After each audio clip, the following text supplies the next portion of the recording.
Ooh, it says Hello, live on I'm YouTube Eagle. right now. Eagle Gardens 1 on Instagram. And this is fucking Talking Shit with Eagle, episode 355. Hopefully you guys have had an amazing Tuesday. I've got an amazing guest for you tonight. I've got a ton of respect for this gentleman right here. This is THC4PTSD. Todd, Yeah. how you doing, my friend? I'm doing excellent. Welcome. How are you doing? Pretty damn good. You want to tell us how you're doing, and where they can find you tonight? I'm doing excellent tonight. Like I do every night, I stay medicated and stay, motivated. But you can find me on Instagram, THC4PTSD0. My old account was deleted, so I had to start a new one. So you can follow me over on Instagram. Right on, right on. That's always a bummer when you get that account deleted, man. You put so much time into that shit, and then for one reason or another, Yeah. it can be taken away. For any reason at all, they can decide to take it. I changed your name instead of iPhone, and I kind of put a dollar sign instead of the 4 there. Oh. Fix that right quick. So, man, again, I do have tons of respect for you and the good vibes you try to spend around the cannabis community, especially around the Genesee County area, man. That can be a tough area, People definitely need some pick me up around that area. So shout out to you for spreading it, my friend. Well, thank you. I try to do what I can. If what I do helps one person, I did my job. And me making my videos helps me. So, hey, it's a win-win for everybody. And one other thing, I'd like to thank you for your service. On top of that, man, not just for the good vibes you spread around, but, your service for our country as well. So thank you on all fronts, my friend. Thank you very much. I appreciate it. So, I do. This is on one of the unfair sides because usually I know. Well, I know some about my guests, but I you probably don't even know this, but I actually know you through a friend of a friend, so I know a little bit about you and your path. But I'd rather hear it right from you to start there. I know, well, basically what I know about you is, your connection with Vehicle City. Yeah. I have a friend of mine that used to do a lot of my ink that I believe you're friends with, and that's Chris. You're on Snake and Dagger over there. Oh, yeah. Or Highway. Chris Johnson.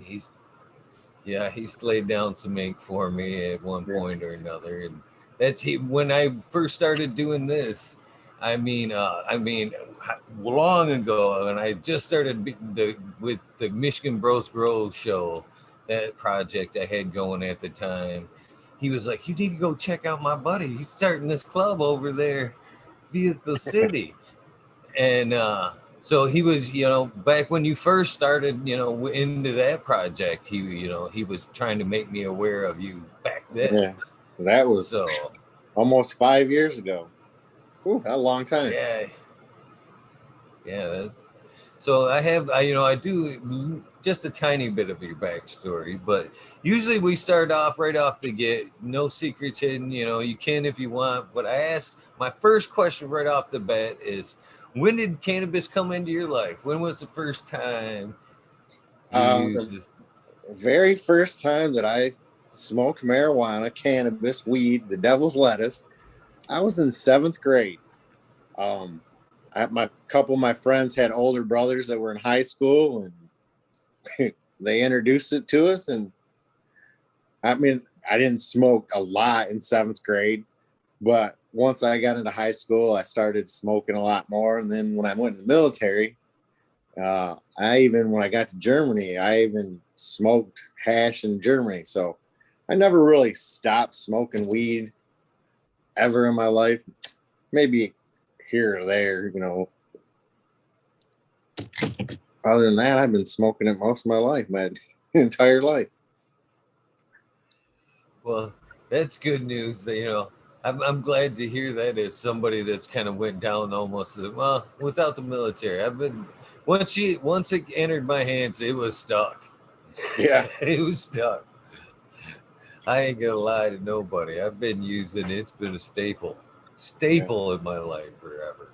I mean, there's times that I didn't, that I didn't smoke, but when I did go back to smoking or just smoke with a friend here and there, I'm like, I felt so much better. And then about 2015, I got rid of all prescription drugs. You're like, nope, cannabis, that's what I'm using from now on, nothing else. Right on. Well, man, so I guess tell me a little bit about some of that the overseas hash, man, because I've got appreciation of like just old school hash, bubble hash, old They Afghani pressed hash. when I was in Germany in the late 80s, the first hash that we got, it would like a chunk like this, and it was from the Turkish hash. But that, I mean, I'd only smoked basically brick weed up until then, and then got some of that in Germany, and that was the highest I'd ever been in my life. I'm like, hell, I like this. And but I had a roommate that was a fuck up and kept getting pissed. So I was like, I can't smoke. They're gonna every time they piss him, they're gonna want to piss me. So I laid off, so I don't get in trouble. But yeah, and Afghani hash,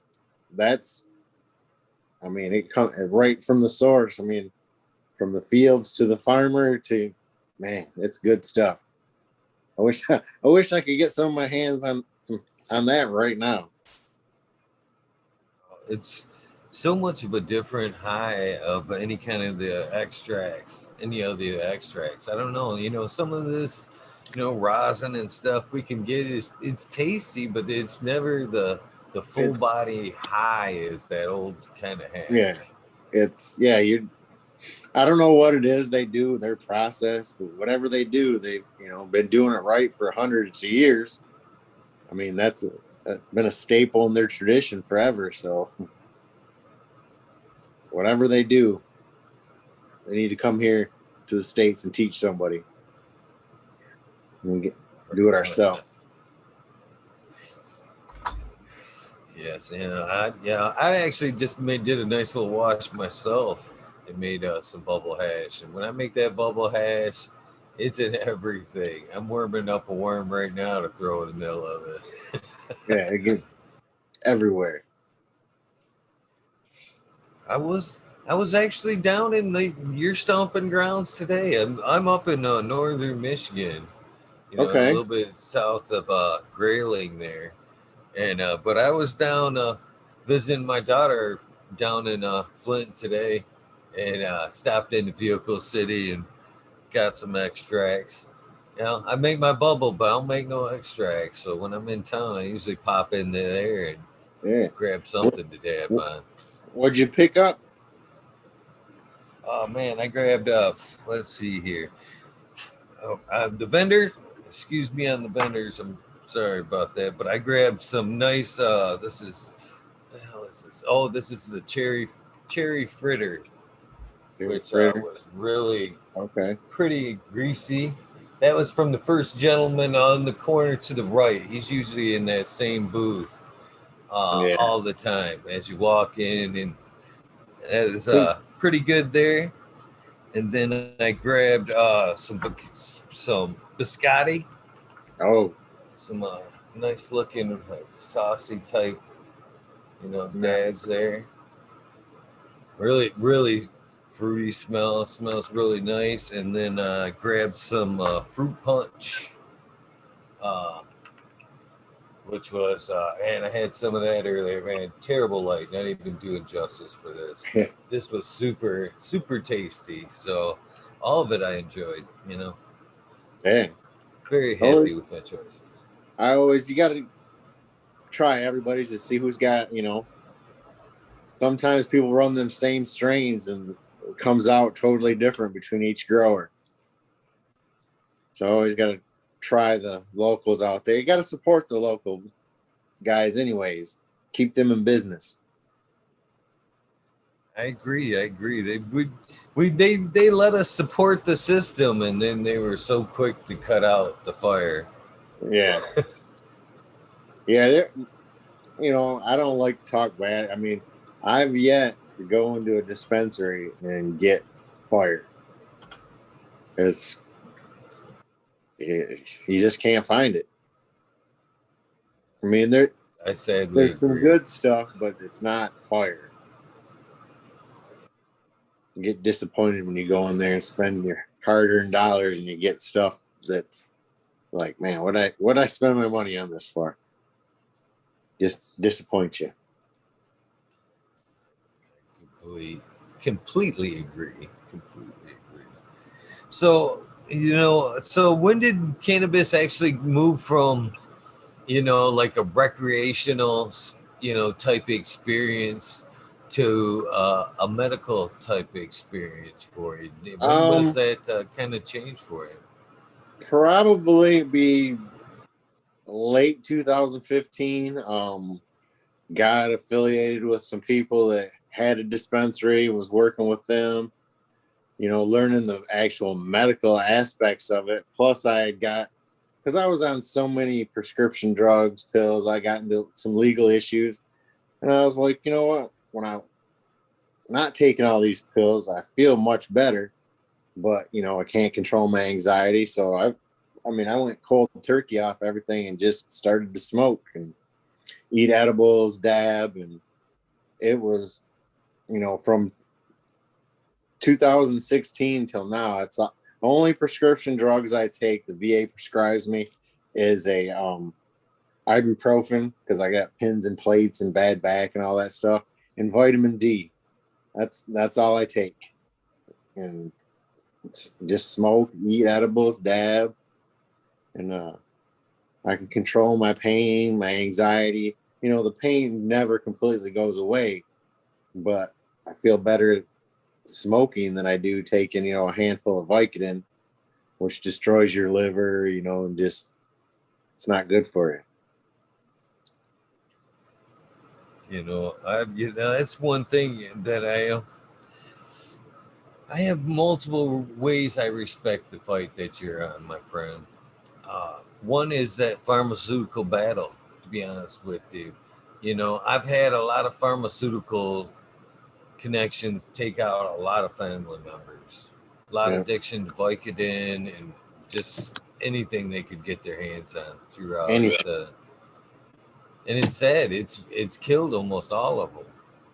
So, I'm all about the fight to try to keep people off, pain medicine and just pharmaceutical medicines in general. But then, to be honest with you, the PTSD fight, you know what I mean? And cannabis, that aspect is, well, I got respect for because, I actually, this is true, man. Up until I would say, well, what is it here? It's what, 21, probably 18. I had kids growing up, and as you see, a lot of kids growing up, they have it. And as an adult who had never really had experienced any of it, any kind of real bouts of anxiety, I kind of thought it was a little bit of bullshit. You know what I mean? And I hope I'm not offending you. Please listen to the rest of the stories here, man. I thought, it's just the way we raised a lot of these kids. Everybody wins, everybody gets a trophy. I think that kind of played into a lot of the, what they were calling anxiety. And it was, basically, some of these kids are just pussies, can't deal with problems. You know what I mean? And then I seen the real aspect of it, you know what I mean? How it really affected kids. But then, moreover, I seen it affect my daughter firsthand after a car accident, and that shit made it real, for me. And then at that point, it was all years about that. And, even worse, what you're talking about, the pharmaceutical aspects, I had watched it firsthand, the brutal, let's try this dose, let's try that dose. Oh, this one isn't working. Let's try this. Up, down, and it shit's, it's almost worse and more Yeah, debilitating than the actual anxiety. And it's I was like, there's got to be something. And what I did is I looked to people like you. I was like, how are the vets dealing with this? And that's how I went, man. Originally, it started with the CBD, and then I tried to encourage at least a little bit of one to one. But man, yeah, that shit's. I'm not afraid. I'm sure she's willing to admit it too. But man, that shit saved her life, man. Them that scripts were gonna. They were yeah, terrible. They were gonna. They We had some close calls, brother. We had yeah. close calls. So Prescription drugs, I mean, they have their place, but I mean, when I was on the whatever 13 different pills, I was at like 240 pounds, and now I'm at like 182, like almost the same weight that I went in the military in 1987. All that prescription drugs, like give you one, and then they got to give you another one to counteract the effects of this one. It puts weight on your body, destroys your organs, and it's it's crazy. I was amazed when I quit. It was a struggle. You got to get weaned off, detox all that prescription drugs that you've been on for years. Your body wants to. You're sick, but once it's out of your system, and you get smoking or eating edibles, and you get your dosages down, what you need. It was a big change in life I mean, for the better. If I was still on all them prescription drugs, I more than likely, I'm pretty sure I'd be dead now. I was, a walking zombie with all that stuff. And even with all that stuff, I still have anger issues and rage. And when you're on prescription drugs, that rage just intensifies. And I'm like, let me get rid of that stuff. I don't need that stuff. People, when I stopped all my pharmaceuticals, they're like, "Oh, you're smoking weed, you're still doing drugs." I'm like, whatever. Get educated. I'm like, yo, people, you people that do it recreationally just to get high, well, you're still getting the medical benefits of it. I'm like, oh, I'm like, yeah, get anxiety from smoking. I'm like, yeah, you probably did. It's not the right strain for you. It was probably sativa. Got your heart racing. I'm like, got to find out what's right for you. Not everything's right for everybody. you know, no, that's the other thing too that's always bummed me out about this cure for this relief. I shouldn't say it's a cure because it's in no way a cure. It's only a relief. To be honest. And Yeah. uh, I got squirreled there. But the cannabis. Um, but it is a fight. The pharmaceutical drugs can be nasty, super nasty. What makes me mad is, cannabis isn't an option for the vets Right. coming back. That's where I squirreled off. In fact, they can get in trouble and lose benefits for actually making a better choice. You know what I mean? And it's it's sad. It's fucking It's sad. it's very sad. And like the thing that, like, when I was growing up and my friends of my dad that were Vietnam veterans and they smoked weed, and I'm like, everybody was like, oh, they're just, came back from war, they're just potheads, drug addicts. Well, no, they smoked weed, marijuana, whatever, the cannabis, because it helped them deal with the bullshit that they had to deal with when they were in Vietnam, and so they wouldn't go crazy and shit. It's the same with the veterans today. I mean, I'm gonna say a good back over 50%, 60% are using some type of cannabis or CBD when they get back. I mean, it's people I know, good friends of mine, get messed up overseas and don't want to take the drugs and that they're prescribed by the military because they just give you whatever, yep, take these, and just want to smoke a joint to make them feel better and get kicked out and lose all their benefits that, it's just ridiculous. It's a plant. I mean, a plant with many uses. medicine, anything. It's just ridiculous that people, the government, think, don't want to give it to veterans or anybody that wants it.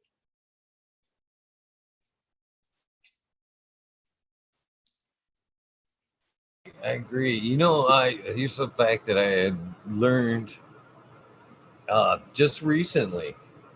It's I love the way you can learn things cannabis that you can bring to cannabis that you kind of felt was right. You know what I mean, but couldn't directly make the correlation. Basically what I'm getting at is I find that growing the plant itself is all without even ingesting it. You know what I'm saying? Without even ingesting it, it's very therapeutical. Oh You yeah. know what I'm saying?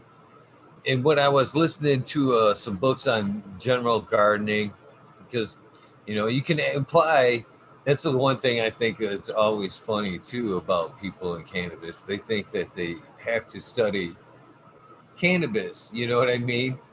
Cannabis growing in general, but it's grown much like any other plant. If Yeah. you're studying gardening, you can apply a lot of the same techniques to Yeah. what you're doing. So I'm listening to a gardening book, and they said in 1973 they tried to go to the vets board and use horticulture as a cure for many things, like Right. for stress and PTSD, even though it wasn't necessarily called that back then. They were trying to use it for that and recovering alcoholics and drug addicts. They were trying to push it as a supplemental tool back then. And Yeah. now we're finding out it works so well in cannabis. It's just I just thought, what a fucking slap in the face. They knew of like a non-pharmaceutical method way the fuck back then. You know what I mean? And Yeah. here we are trying to fucking take pills to this day when they know Yeah. better Well, ways. it's They know. it's about money. If you made cannabis legal and people grew it themselves, they're treating themselves. They don't need to go to get all them pills. All them companies will go out of business. The government can't let that happen. It's about money. That's one thing too. I've talked to some folks about. I mean, what's your thoughts on say like the medical versus the approaching rec market that I don't know. I don't want to spoil my answer to your answer. So what do you think about it? I mean, I don't. I try to tell people I don't know why you want to be rec anyways. Become med. You don't have to pay all them taxes. But I have where I live. I have 1, 2, 3, 4 rec, or they're med and rec, and them places are just jam packed every day with rec patients in there spending, hundreds of dollars.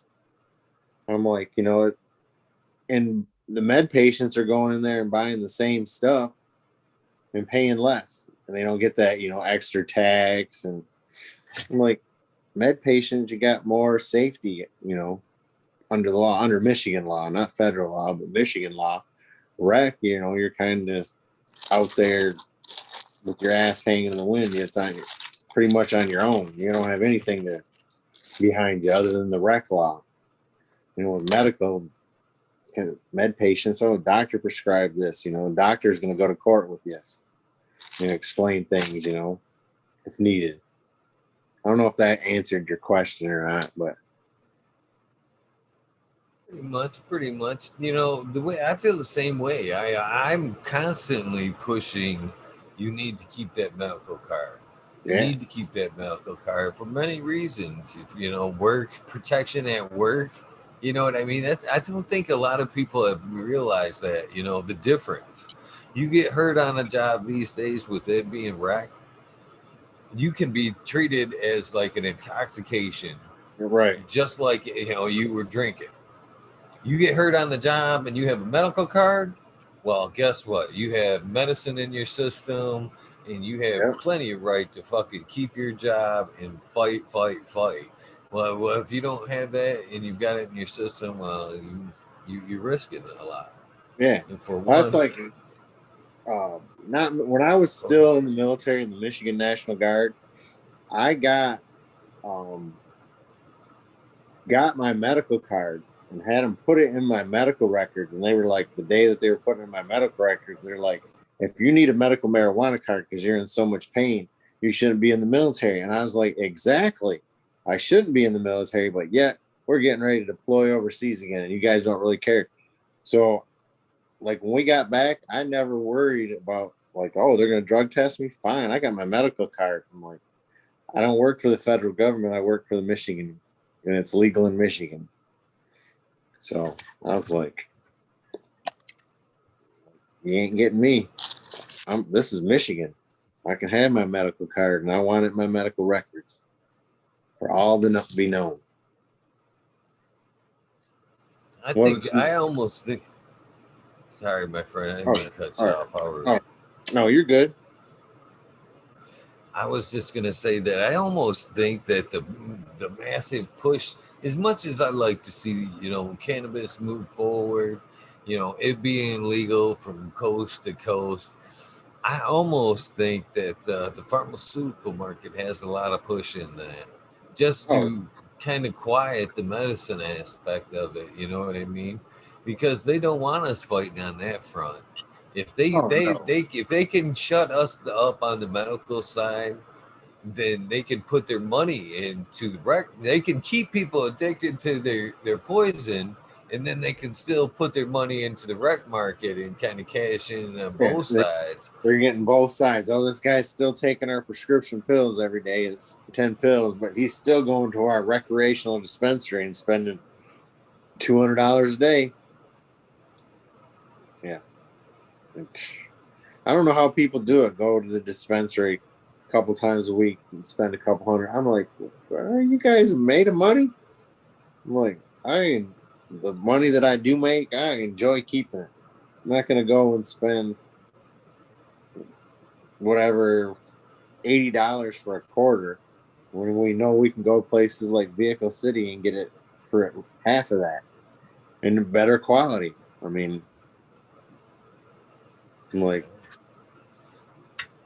I'd rather have the better quality.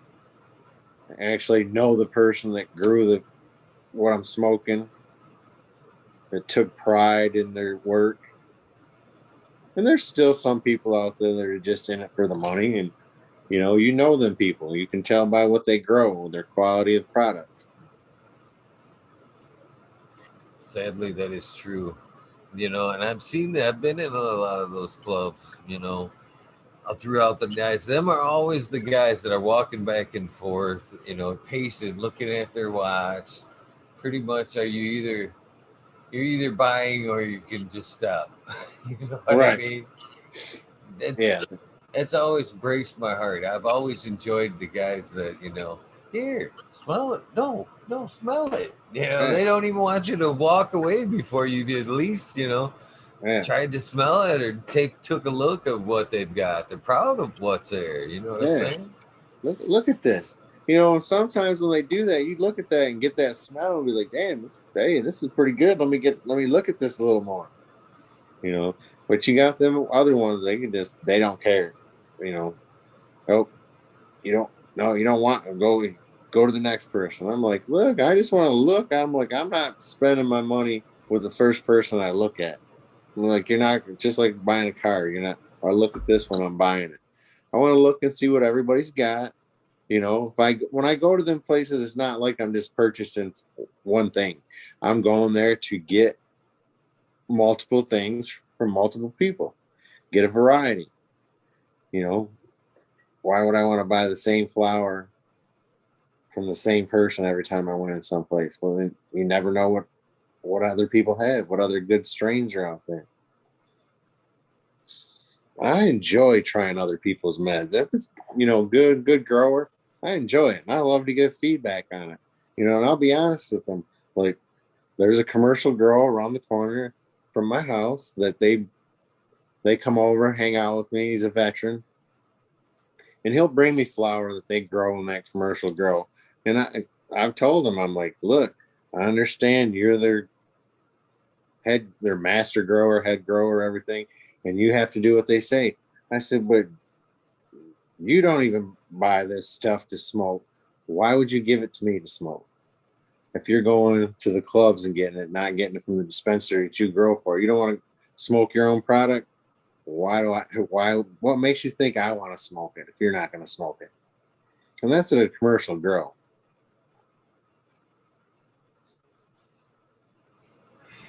You almost made me feel bad that, let's be quite clear here. I wasn't in the club as a caregiver.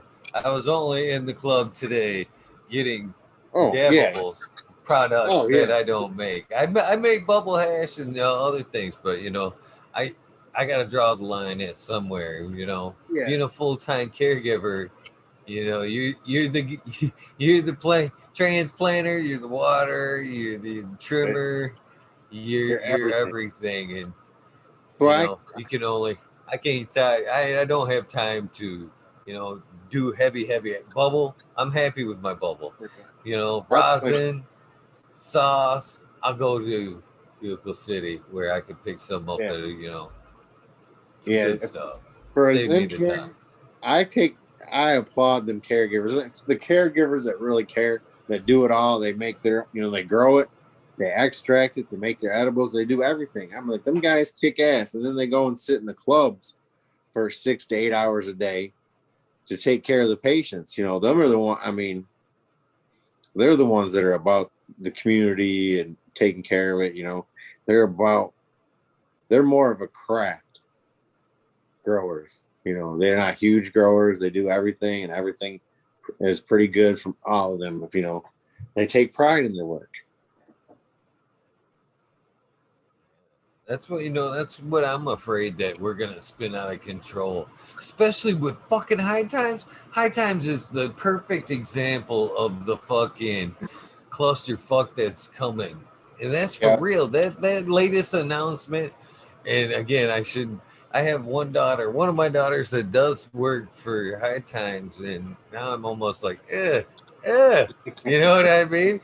And I seen another guy that works there today, and I was like, fucking, he's like, yeah, we were talking about coming up events, and he's like, yeah, High Times is gonna be here 420, and I'm like, yeah, fuck High Times, and that fucking nobody can, you have to be some big rec grower to fucking enter. You know what else I heard today, which kind of disgusted me a little bit? Well, maybe it did, maybe it didn't. Maybe it'll make it more honest. Well, I can't say that, more honest, because I was a judge for High Times on a couple of events. Yeah. And I felt that it was honest play. My vote was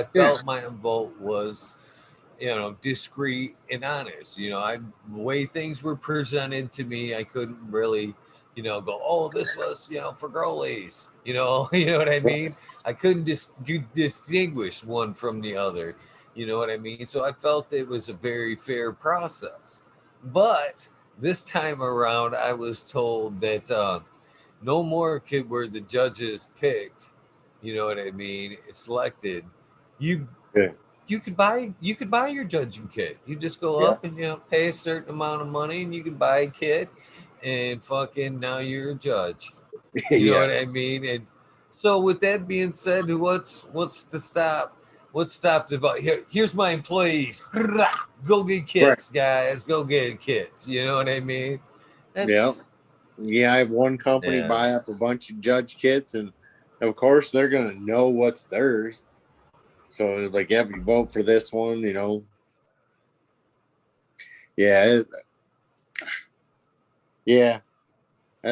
it's a joke.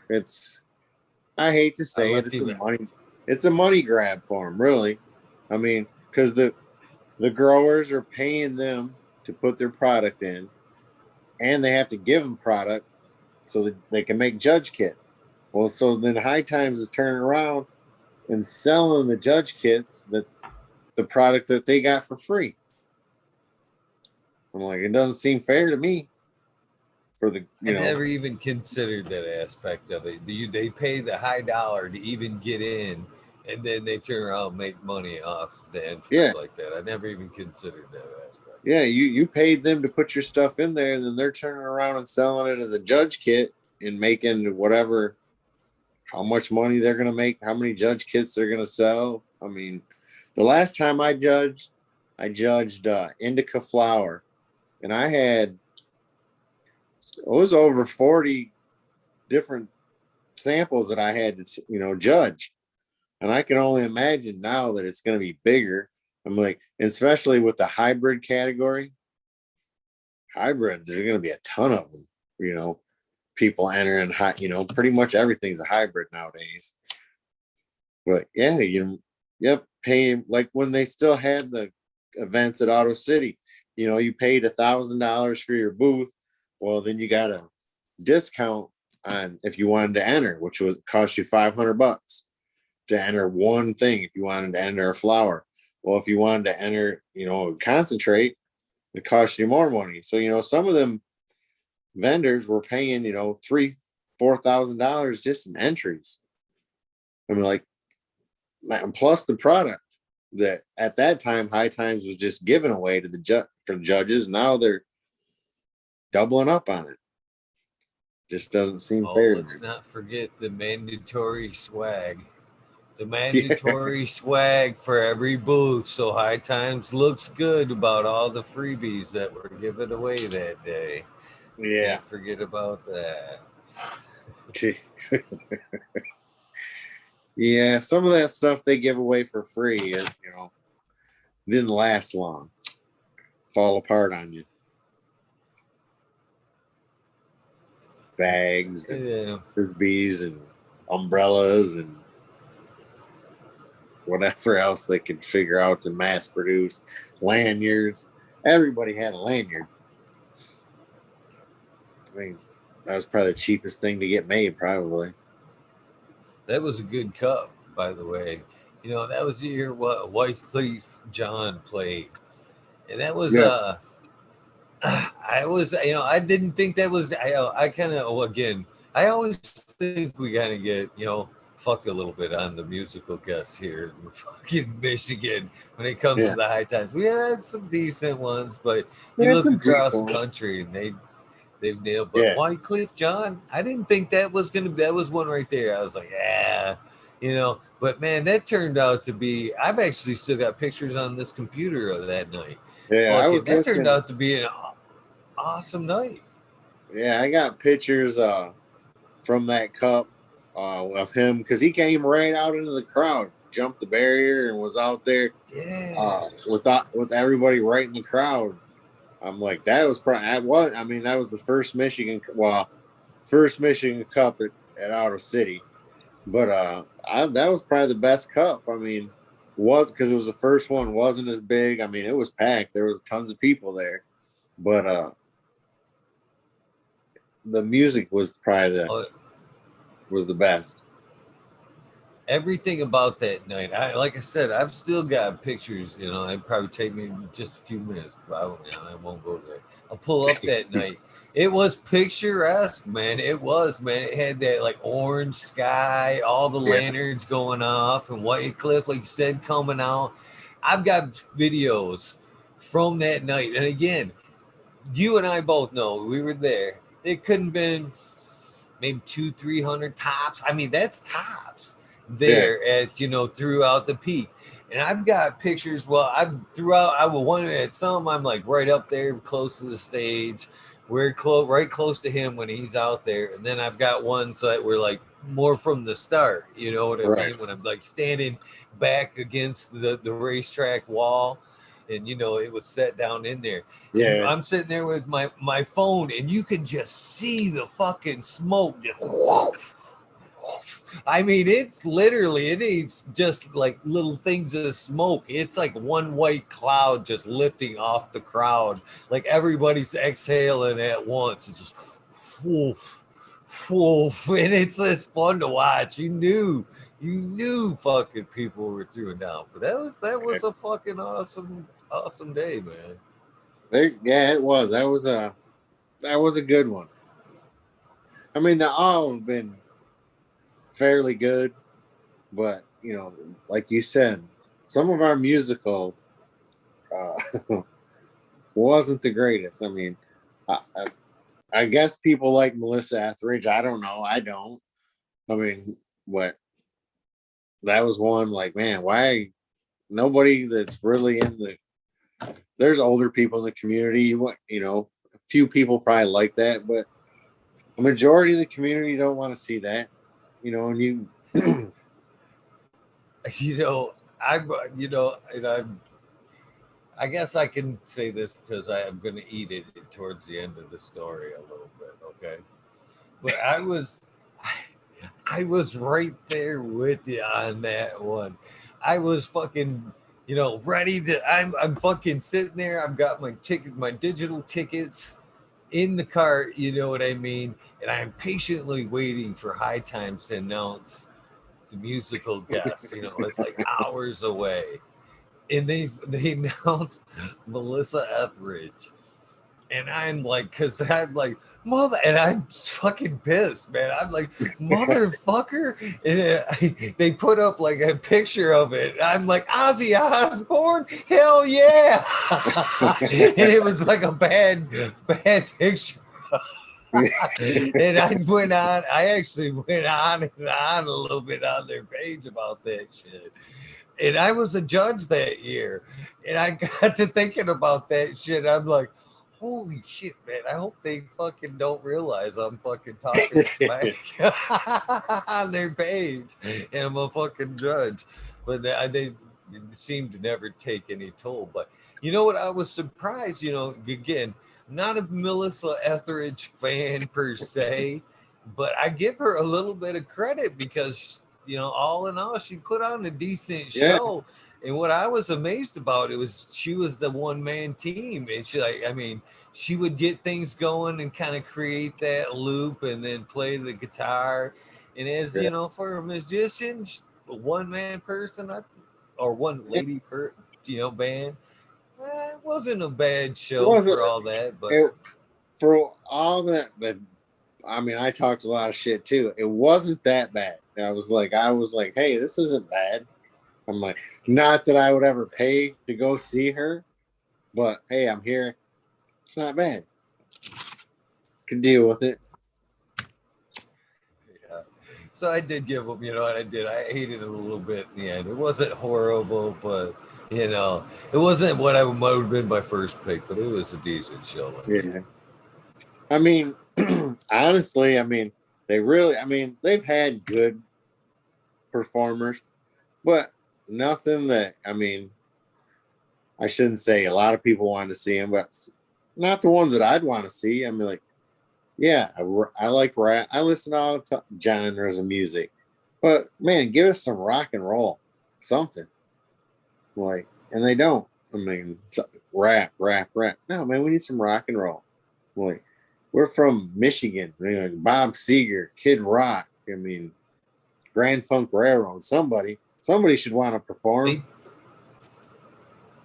They teased us one year with the possibility of Kid Rock coming. Yeah, I remember and that. I was hoping like crazy Kid Rock would have been fucking a good time.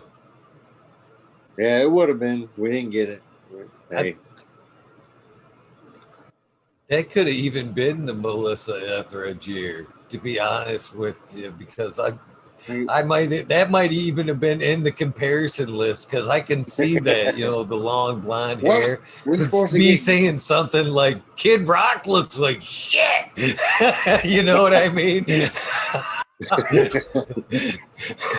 I can honestly see that. Yeah, I can. Yeah, that could have been that year, to be honest with you, because they were talking like it was a possibility.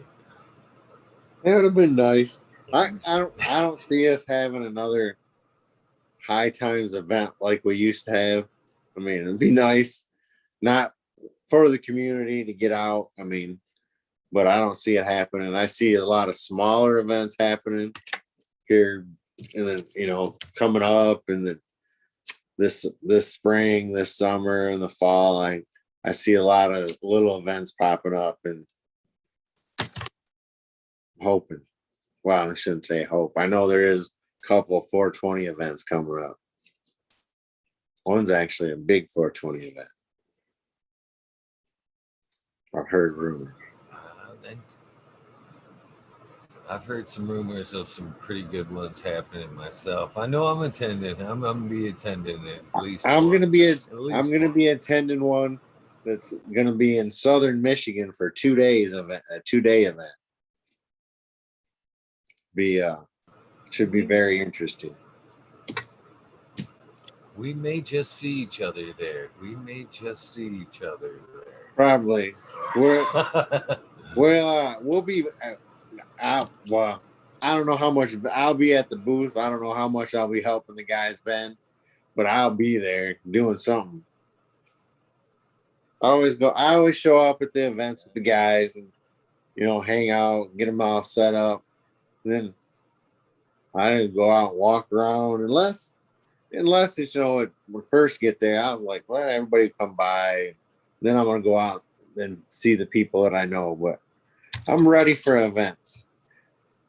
And I heard that there's gonna be a Secret Sesh Michigan.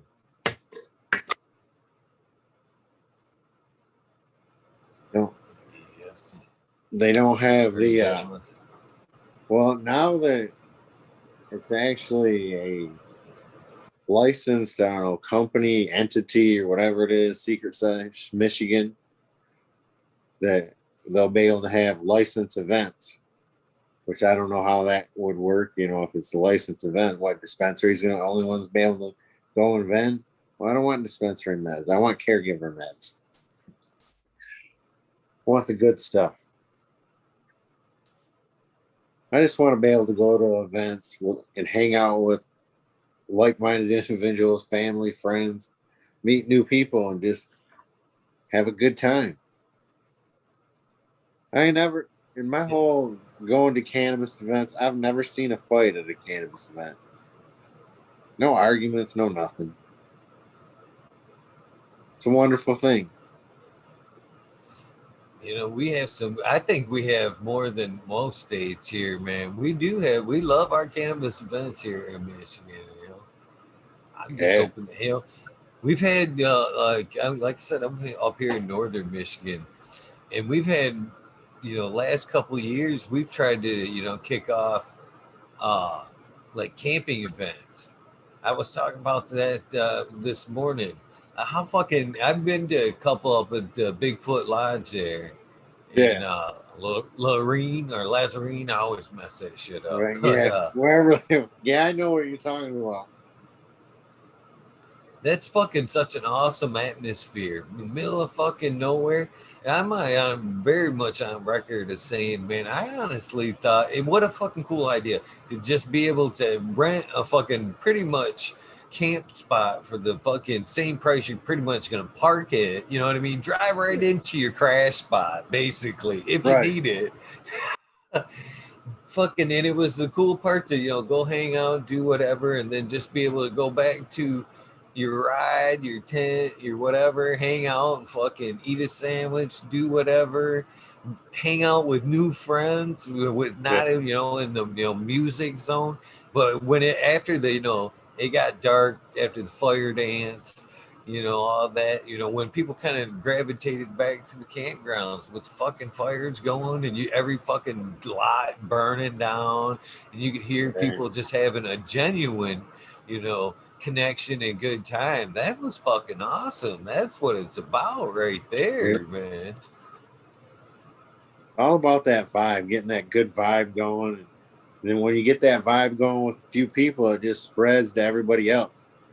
And then everybody can just enjoy it. Fuck yeah. It's overdue, man. This last couple of days is 60, 70 degrees. Talking the cups are just less than a month away now. And I've got cannabis fever so bad. So bad, to be honest with you. Yeah, it's anything. Just give us something that we can, come together as a community, because it's been too long. I mean, it's been a long time. Having the, at Vehicle City, you know, having Sapo sessions. He can't have them, you know, with all this stuff. Get them going, you know. He is having them once a month. That was a good time, you know. Something to bring. You know what? I actually had a good. Why give shout out to Saspo, man? I actually had a pretty cool, like, multi-generational, like, event, like, there not so long ago, and I thought it was like really cool the way it played out. It was fucking I had my daughter's boyfriend was there. Halloween night was one of the bands playing there, and I had never got to see him. He's a bass player, and he had just happened to be filling in with another band there. So I got to fucking go down, hang out with my daughter, and then fucking go see her boyfriend. You know, love her life currently, maybe forever. Who knows how that works out? Very cool guy nonetheless. You know what I mean? Right. And fucking sit down with her, be able to smoke at an event, be able to see him rock out on fucking stage. You know what I mean? I thought that was cool as shit. I love being, you know, be able to smoke with my daughter, but be able to do it in public and, you know, see her so proud. You know what I'm saying?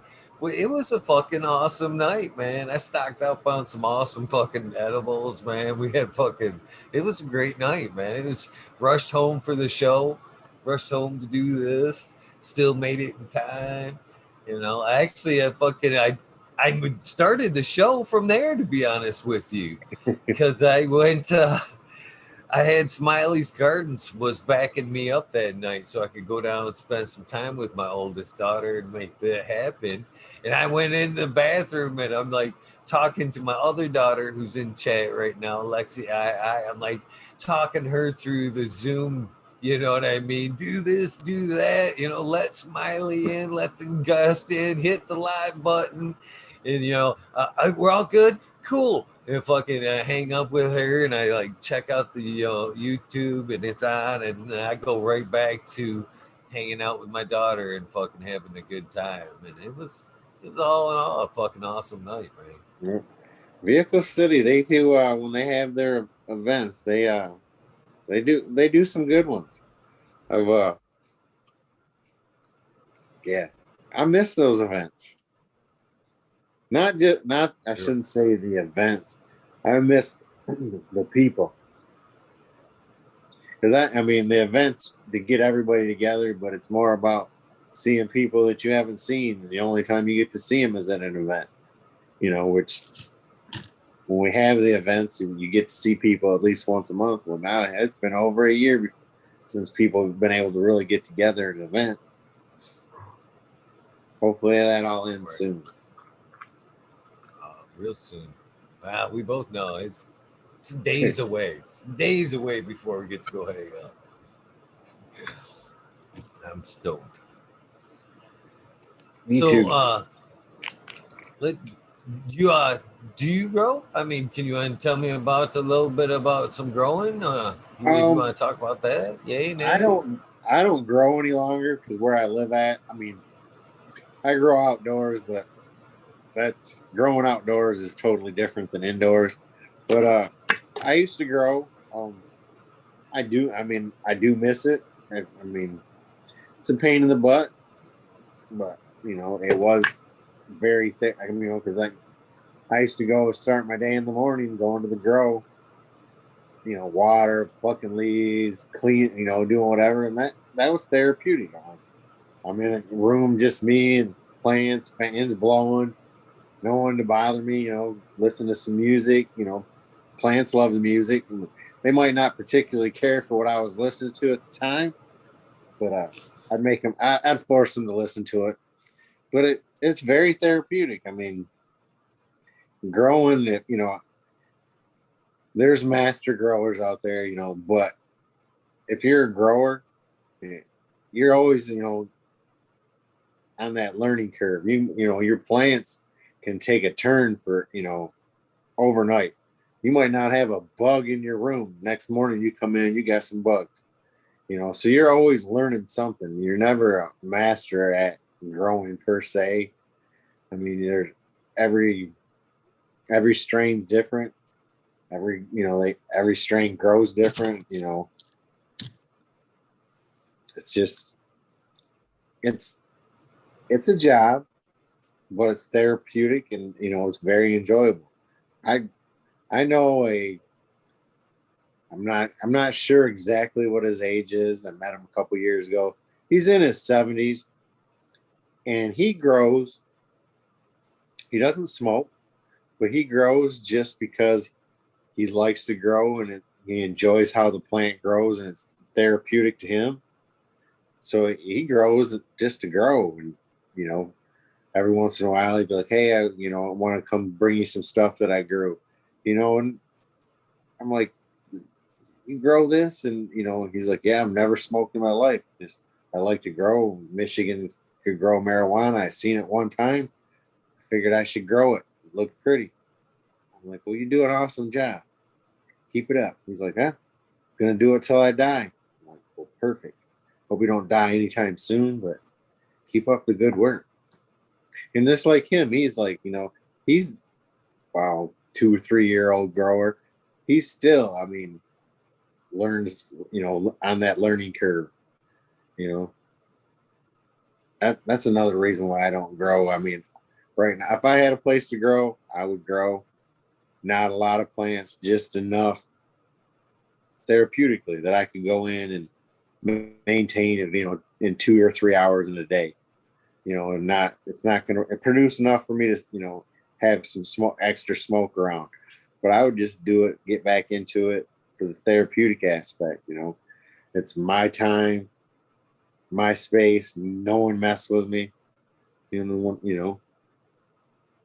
Just listen to some music, get in your head, think about you ain't not about bad things, just getting, the good things. And plants put off that good energy, just absorb that stuff. When I used to walk out of the grow, I'd be so much happier. I'd be like, man, I can't wait to be back. But then, I'm still gonna complain. I'm like, man, I gotta be back there tomorrow to do that. But once you get in there, it's just like, yeah, all right, this ain't too bad. I'm enjoying this.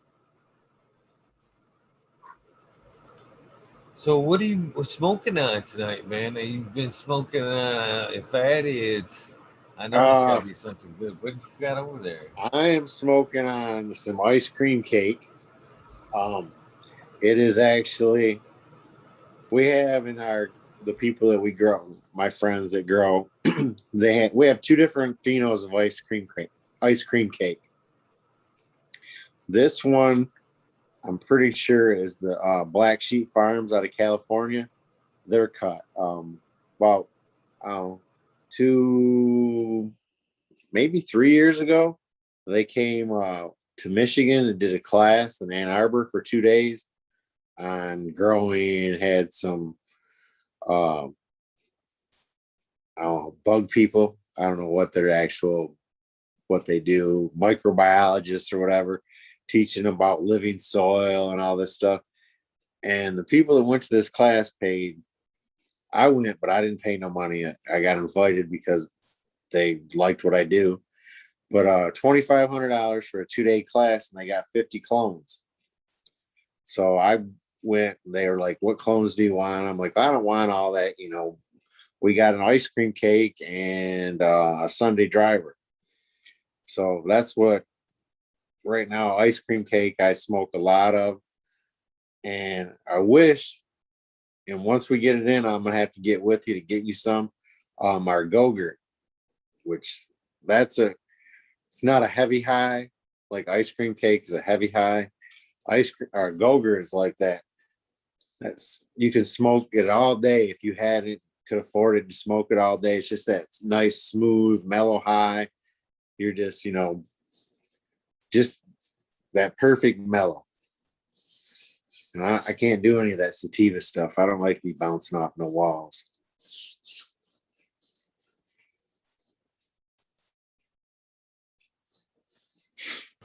Sorry, I had myself muted there. Sorry about that. No, That's that doesn't surprise me, I guess, because it is pretty much to each their own. That's another thing that I like about the club atmosphere versus the provisioning center type shit is you know your body fucking tells you. You know what I mean?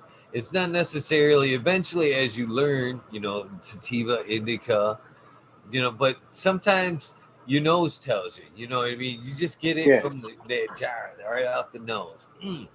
It isn't about necessarily about the THC content or whatever. Sometimes it is that lighter one, but the sativa surprises me because I've had a lot of patients over the years that that same raciness that fucking will give me fucking anxiety almost works for them, like almost like a Ritalin sometimes. Like it Yeah. just like burns it right the fuck out of them. And they're like, yeah, that's the one for me. But Um, it is to each their own type thing. the only sativa, which Blue Dream is a true, if you get to real Blue Dream, it's a sativa. Um, there used to be a gentleman in Genesee County that had the Blue Dream right from California. When I got that from him, I was like, because everybody said, "Oh, I'm like, I don't like sativas." Now, Blue Dream, the actual real deal Blue Dream, worked like the total opposite for me, and I was like, I liked it, but then okay, I went and got Blue Dream from someone else, and it's a straight, whoa, nope, I can't do this. So, it's everybody's body reacts different to each strain,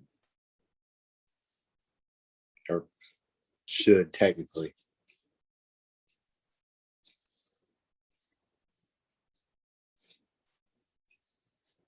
Did it again.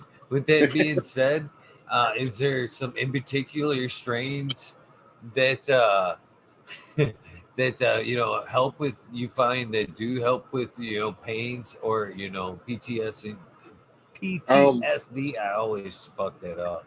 I In general.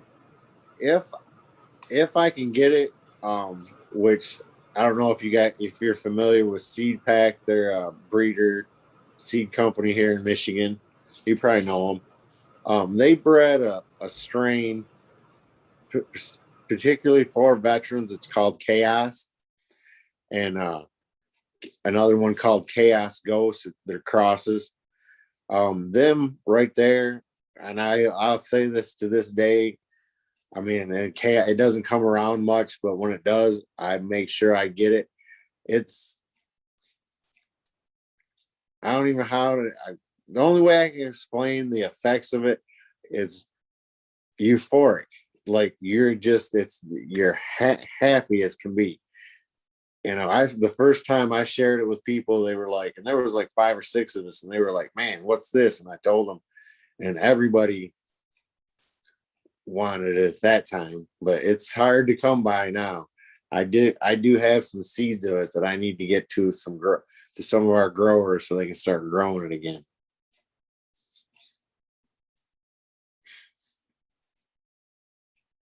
So with that being said, too, because I am a proud Michigander as well, Michigander.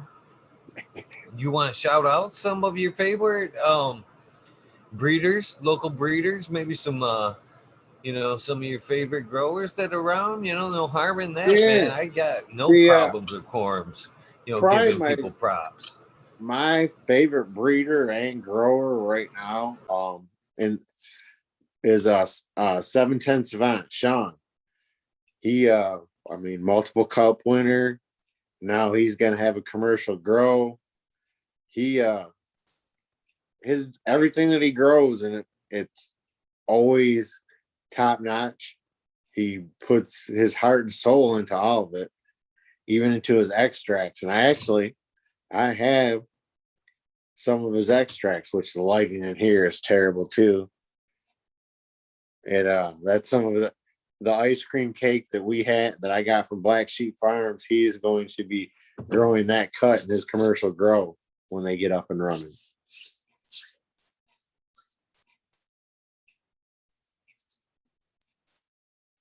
Nice, Yeah, I'm actually I know who 710 is Yeah. as well.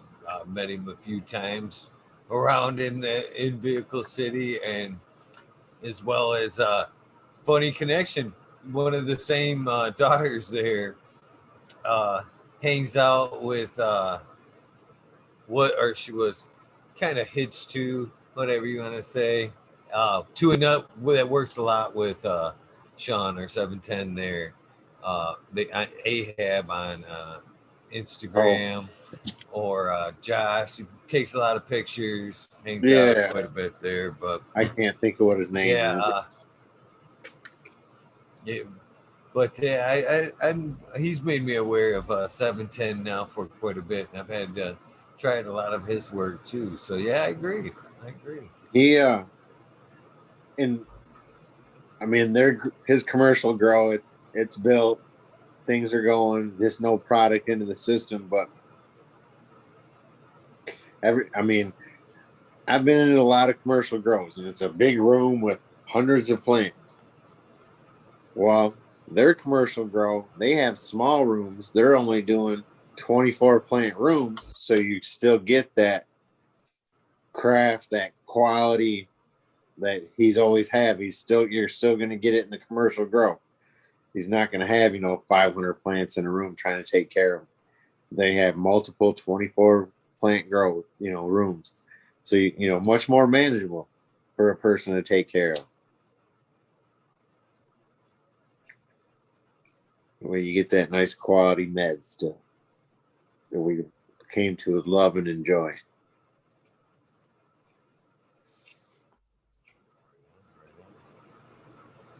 Yeah, it's nice to support some of the local guys for sure.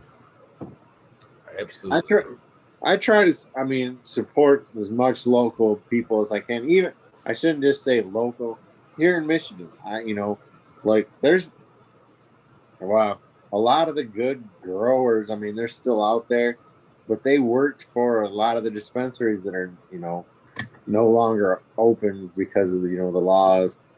So you don't get their product anymore. Like Herbal Solutions in Ypsilanti, they used to have some amazing extracts from Loyalty Extracts. Well, once they got shut down, that all that stuff just went. I supported them. There's like Native Made out of Detroit for their edibles. If you're in Detroit, that's Native Made. They man, pineapple upside down cake she makes is amazing. See, now I want one of them. I have to make a trip to Detroit. Yeah, there's definitely a lot of good edibles, man. I enjoy some edibles, man. I always get. That's another thing I grab when I'm down there too, because like I said, you got to draw a line somewhere. Can't be here fucking making extracts and fucking trimming and making fucking awesome edibles and shit. But man, I do love them, man. Every time I go down, I make sure to grab someone down there because man, I just love that buzz, man. I've been eating. It's the oil for the joints, man. It's the oil for the joints. I've been eating a lot of Gob Farms Hot Mama Medibles. They make this. They call it a churro mix. Like it's a churro Chex mix. It's Chex with cinnamon and I don't know what's in it, but that stuff it's just amazing. It's so amazing that I find myself when I get it and I open it up, because it comes in a tub. I don't know how much is actually in there. They're like 100 milligrams, but I'll eat that whole thing. Be like, man, did I just do that? Like, because it tastes so good. I mean, sometimes I can taste the medicine, and I don't mind tasting the medicine as long as it's not too overpowering. At least I know there's medicine in it. But this stuff the flavor is so amazing. You just sit down and eat it all at once, and it messes you up. I don't know. My body does. I love edibles, but my body at 100 milligrams, it says you better not take any more edibles into your system, or we're going to sleep for like 14 hours. So I have to watch the edibles. We were at Cloud Cultivation. That's the one thing, man, I hit both of them this last year. The ones he had, Yeah. I had fucking good times, man. The second one for me was a little bit better than the first, just because the way it played out with friends that came. You know what I mean? There's a few of us that showed up from that watched the show and shit that weren't medical patients, so they had to wait outside. You know what I mean? While a lot of us were in the tent going, woohoo, you know what I mean? But second time around, we were a little bit more coordinated. There's a few more of them, so we had a group inside, outside. You know what I mean? It made it a lot. It was fucking. We had a good time for a free event. Man, it rivaled, in my opinion, in their opinion, high times any day, any day. Oh. And what made that shit funny was Double D Organics. I'm sure you've known them from around the community there. That little gal, I forget her name, but she makes some fucking amazing edibles. And we were like right outside of their booth there. And she had fucking meatballs and some other shit fucking going there fucking all day long. They were killing us. And fucking, so Smiley and his girlfriend there right before they left, they, got one. And I guess on the way home, man, she's like eating that shit. Fucking that meatball fucking socked her right out. Hey, she was out cold before they even got home, that meatball. I was like, man, I don't doubt it, man. I got at that. What a great way to get a buzz. That last event, I forget who it was. They were making medicated chili. And I only live 5-minute drive from there. And I was like, you know what? And I've been eating edibles all day. I literally ate that chili and was like, by the time we left there, I didn't drive. Got here, I was like comatose there. Everybody's like, came over to hang out. It's still somewhat early. They're like, what's wrong? I'm like, I'm glad to go to sleep, guys. I ate that chili. Then come to find out the chili, they made this batch for someone and they didn't pick it up. So my bowl of chili was like 250 milligrams. That put me way over the edge. But yeah, free event, cloud cultivation, you can't be beat. You got to give Buddy a lot of credit, man. He did, man. That is a fun time, man. One another thing I had fucking medicated tacos that day, but one of the other things I thought was like for me dangerous because like dangerous. This is how dangerous that shit is with me. I stopped today on the way home. I seen you. I was driving today, like shit I'm not supposed to be doing, like check my phone to see if my guess is in check, and I see you like 10:48. I'm ready. What's the link? I'm like, dude, I'm on the highway still. I'm trying to fucking throwing down. I stopped getting this is dinner. Volcano fucking jerky. Volcano, man. I love that hot shit. But that day at Clio, man, there was a cat there that had some fucking it was salsa, medicated salsa. And he's like, oh yeah, you can only have a couple of chips at a time. I'm like, dude, I would be fucking tanked. I would eat that whole fucking jar in one sitting. That shit's dangerous, man. I remember that because I was like, I said the same thing about that. I'm like, man, I got me a bag of chips and this salsa. I'm gonna eat this whole thing. And you don't think of it because people know how to make edibles that are properly dosed, and you don't taste it like back in the day. You could taste everything. That's why back in the day I didn't like, oh, now I don't want you. It's too overpowering. Now you were like, they can make you a cake and you ain't even tasting it. I definitely love my edibles, and that's the one thing I like about them events, man. It's like, I stock up, and then it's a beautiful ride for as many days as I can stock up, to be honest with you, because it's that first night, I overindulge. It's a good ride. Second day is that fucking edible hangover, which is awesome. You know what I mean? What's the side effect to that? Nothing. But fucking, so you go in the second day and you're kind of just zoned and fucking it's an awesome day. Third day on edibles is like you fucking have just came out of like some kind of body recovery and shit. Joints are fucking well lubed up, man. You're fucking ready to wrestle the kids and shit. You know what I'm saying? It's fucking day 3 of the edibles is fucking all right. And if you keep going, man, you can maintain a nice limber fucking, you know, existence. But for me, I don't buy that far ahead. So, and I'm too far away. I'm fucking 2.5 hours up north. So, you know what I mean? So it's little rides for me. But when I'm down there and I can grab my stock up on that shit. Yeah, I'll get gummies that are like 100 milligrams, and I'll cut them up into 4 pieces and just eat them throughout the day. You know, 100 milligrams throughout the day. That's perfect for me. 25 milligrams at a time. Just, you know, barely feeling it, gets my body where, you know, yep, feels better. You know, a few hours later, oh, I can eat another one. So what would be your favorite ingestion method, you know, as far as, you know, as a medical, as far as, you know, the medical aspect of it? Would you say edibles, you know, quick dabs, you know, Oh, maybe just man. fucking enjoying a nice fatty? I do it all. I mean, my routine, like when I get up in the morning, after I, you know, get up, dress, shower, I don't, people think you get right up in the morning and smoke. No, I don't. I get up, and if I got to do something, you know, I take my shower, do what I got to do, get dressed, then I'll smoke. But the first thing, I'll get a dab, you know, get me going in the morning.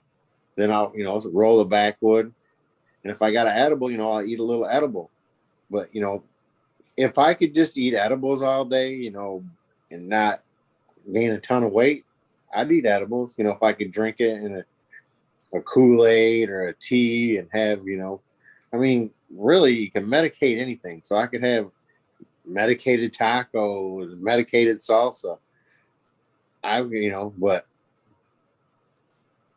I I feel I would overindulge and just eating edible. I'd be like, oh, that's all I'm doing. Well, because I'd be in between the meals trying to snack on something. And so best for me is you know, I do a little of everything just to keep me balanced, you know. And I smoke a lot between the people that I hang out with, you know, and me and my girlfriend, we smoke a lot. I mean, probably smoke more No than I harm in eat. that. No, I mean, there's nothing wrong with it as long as you can afford it, which, you know, I'm fortunate enough that I can afford to do what I do, and wish everybody could do it, you know, have the access and be able to smoke and eat edibles when they want. I mean, I shouldn't say when I want, or, you know, within moderation. You know, you just can't go out and spend all my money on it. You know, you got to be smart about it. You know, you gotta buy what you can, save what you can, and Unfortunately, you know, it's this COVID time. This has been a little bit rough, but when, you know, yeah, for me and what I do, so they were like basically, you know, stay home, smoke weed, and I was like, I'm good. okay, Ford up at home. You know, how long?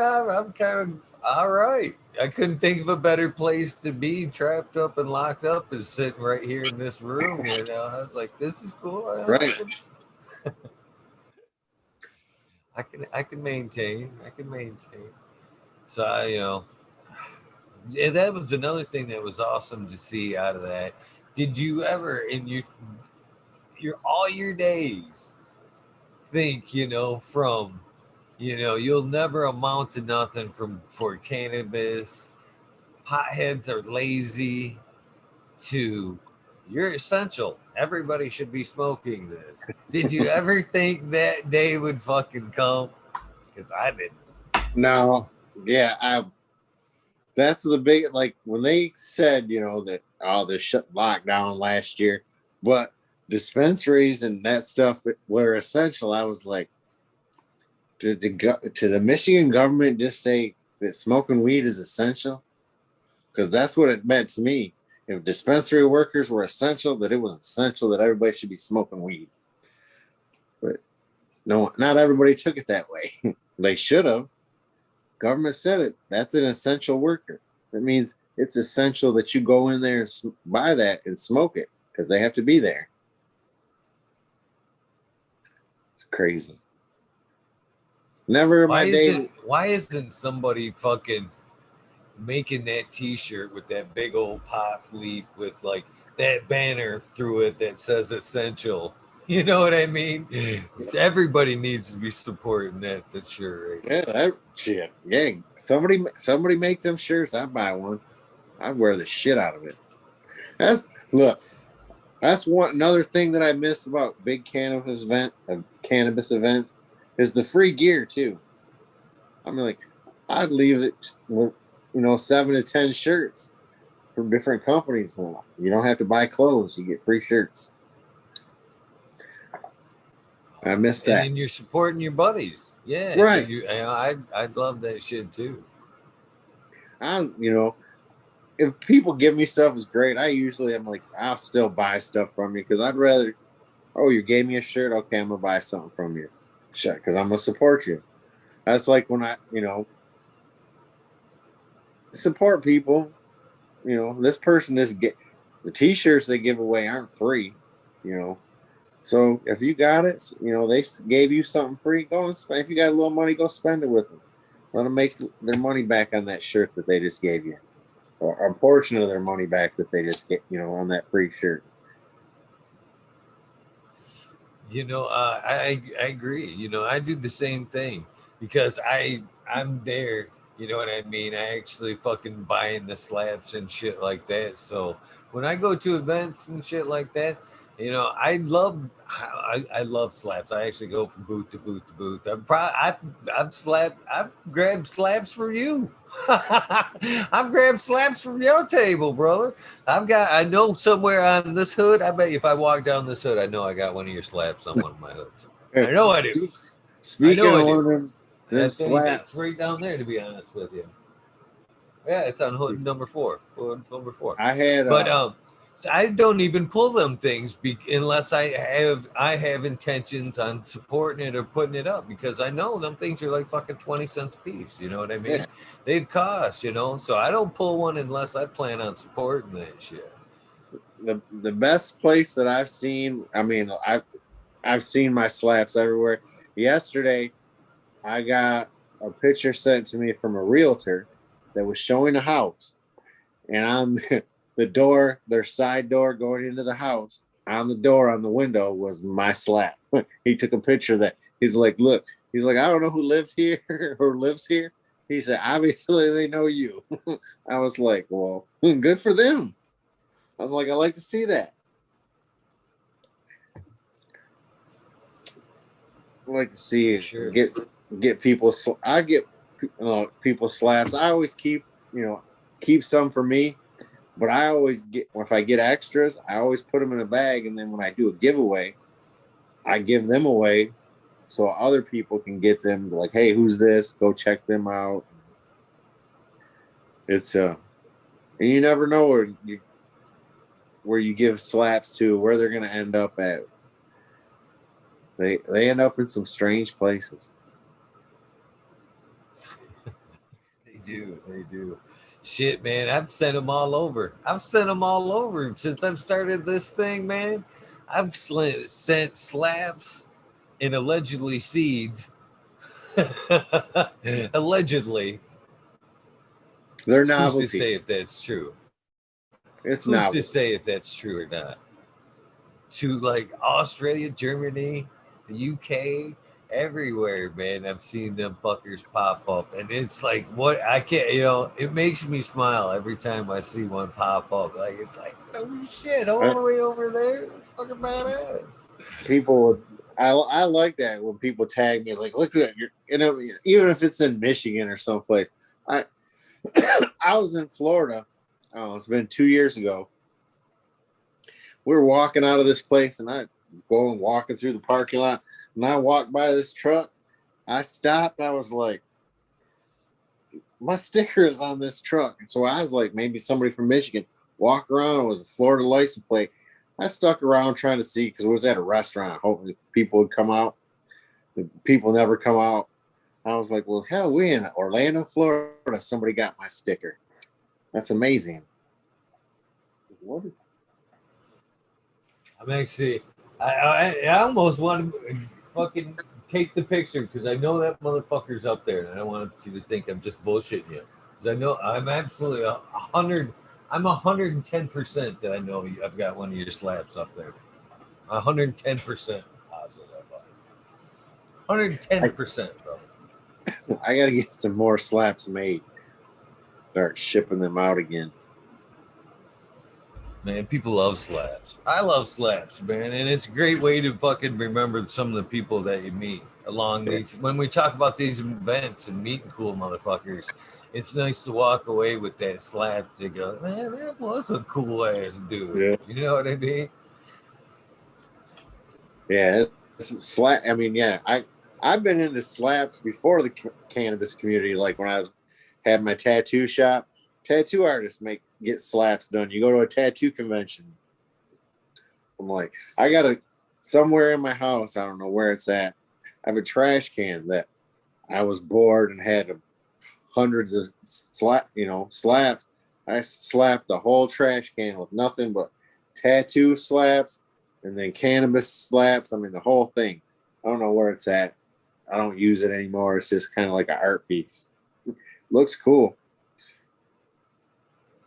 That's right. That I forgot that I actually know your brother too. I forgot that I actually know your brother too. He used to work with Chris up there at Snake and Dagger. That's another. That's the first place I met you. Actually, was I was getting some ink done that day. I believe it was the Hear No Evil, See No Evil, black and gray, True Gray. Chris always used True Gray. Yeah. On my leg. I think I remember that day. I think I remember it. Yeah. But I love tattoos are awesome, man. They're fucking I'm terribly addicted to it. Terribly addicted to it, man. Thank God tattoo guys love cannabis. That's all I can say. Yeah. Yeah. I've got Chris only tattooed me one time, and it's not. I mean, if you look at it, it looks finished. But like Chris is like, hey, I need 4 more hours in that so we can finish it off. I'm like, oh, I'm good, Chris. Back of my calf, 6 hours was more than enough. But whenever next time he comes back to Michigan, I might have him finish it up. He got 20 hours on my ribs. I got a fucking demon that goes from like my armpit almost to my waist, a red demon. And that fucker, I've got some time on that. We actually did 2 full. We did it once on his birthday. This you may think this is funny. You may not think this is funny because you know Chris. That cat fucking. I was down there and I was getting a lot of work from him done. And then I had to I moved up north. And I was still coming down for sittings to see him. And I booked an appointment to get the demon done on my side. And 2.5 hour drive, brother. 2.5 hour drive. I waited at the shop for about an hour and a half, which is pretty much tattoo standard. I'm starting to think that's tattoo standard. You know what I mean? You can make a 5 o'clock appointment, but you're probably realistically, you're not starting. Couple cigarettes, a meal. If you're treating your tattoo guy right, you might slide him a fucking sandwich and whatever for your next sesh. Treat him good because you don't want him to be jumping up and feel rushed through the tattoo. Right. So treat him good. So I, wait. Then he shows up and it's his birthday. And I'm like, he wants to lay down 30 minutes of ink. And I'm like, man, come on. on, brother. You knew it was your fucking birthday before you made me drive 2.5 down here, sit Right. at your shop for an hour waiting for you. You knew it was your birthday, brother. Come on, let's lay some names. So he actually fucking laid down a good portion of the fucking piece. I mean, 6 hours at least on the ribs that night. And then fucking, oh man, come on back. I'll take care of you. And fucking, we'll do it again. I came back down and we did a fucking another 8 to 10 hours on that fucking side, which was another learning lesson for me because ribs are bad enough. Ribs are bad enough. But when your artist talks you in, he talked me into fucking taking a break, and we went down to the point, got a meal, couple beers, fucking nice fucking break in between, probably about an hour, just enough to let that adrenaline fade. Yeah. And then we went back in and did another couple of hours, and oh, it was fucking brutal after that break, man. It was just brutal. I can only imagine. I don't have anything on my ribs. I don't want anything at this time because it's everybody says it hurts. Look, I have one on my stomach that started, and now I know why my tattoo artists don't have tattoos on their stomach because they hurt. I'm like, I started this 6 years ago and it ain't finished, and I probably won't ever be finished. It hurts that bad. The last session, I'm a freak like that, though. I used to be, and then all of a sudden, something like my body just don't like it no more. Like I could sit for hours before, and then all of a sudden, like the last time I got tattooed, I was like literally, well, not the last time, the second to the last time, I was like, man, this is really hurting. I ain't ever hurt like this before. And the last session, I was like 30 minutes. I was like, you know what? Stop. I'm done. I can't do it. They're like, doing this at 30 minutes a time. I'm like, I ain't coming back. It's gonna be like this. People are like, oh, so buy maybe that. You can relate to this. Maybe this is the link. Let me see. Because I know a lot of tattoo people. You know what I mean? A lot of tattooed people as well. And a lot of it is therapy, man. You know, we're all fucking misfits in a lot of fucking ways, man. We've all got some trying times. And a lot of times, man, when I find myself in that seat, man, I'm usually in a fucked up place. I'm not afraid to say that, man. Usually, a lot of times I go for fun. I got a lot of tattoos I've had for fun. But a lot of them, man, I've just been in a fucked up place. And, you know, that's been the vent, the outlet. You know what I mean? You stare at that point on the wall. You have a little conversation with your guy, but man, it's just that release, man. You let it all out through the ink. You have fucking ink to remember that whatever, if you want to fucking remember it. But you've closed it. You've had your closure. You know what I mean? With the healing of that ink, you've had your closure with that fucking problem.